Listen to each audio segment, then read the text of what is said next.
பல்லு ஸ்ட்ராங் ஆகணும்னா பருப்பு வடை சாப்பிடணுமா, இல்லைன்னா பல்லு எல்லாம் கீழே கொட்டி விழுந்து போயிடுமா, இப்படிலாம் சொல்லி பருப்பு வடை கேட்டாங்க.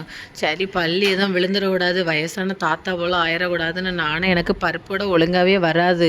பூந்தியில் போட்டால் பருப்பு பூந்தி போல் இருக்கும், இல்லைன்னா பருப்பு பக்கோடாவாக ஆயிரும். அதனால் என்னால் பருப்பு வடை அந்த ஷேப்பே வராது.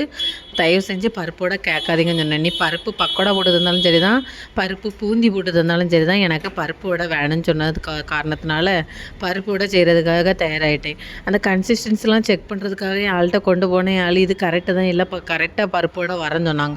அதுக்கப்புறம் தட்டி தட்டி பார்க்கேன், அது எல்லாம் உதிரி உதிரி எண்ணெயில் போயிடுச்சு. பருப்பு பக்கோடாவாக மேலே மதந்துச்சு. அதுக்கப்புறம் கையில் வச்சு தட்டி போட்டால் ஒழுங்காக வராது. நம்ம நல்ல குமிழியாக வச்சு உருட்டி உருட்டி தட்டி போட்டால் பருப்பு வடை ஒழுங்காக வந்துடுறேன்னு நான் அன்றைக்கி பருப்பு வடை இன்றைக்கி ஒன்று அழகு போல் சுட்டுட்டேன். இன்றைக்கி அம்புட்டு சூப்பராகவும் இருந்துச்சு. கடையில் வாங்கினா கூட இவ்வளோ டேஸ்ட்டாக இருக்காதுன்னு என் ஆள் எனக்கு ஐஸ் வச்சு பருப்பு வடைலாம் கடைசியில் சாப்பிட்டாங்க. தேங்க்யூ, பாய்.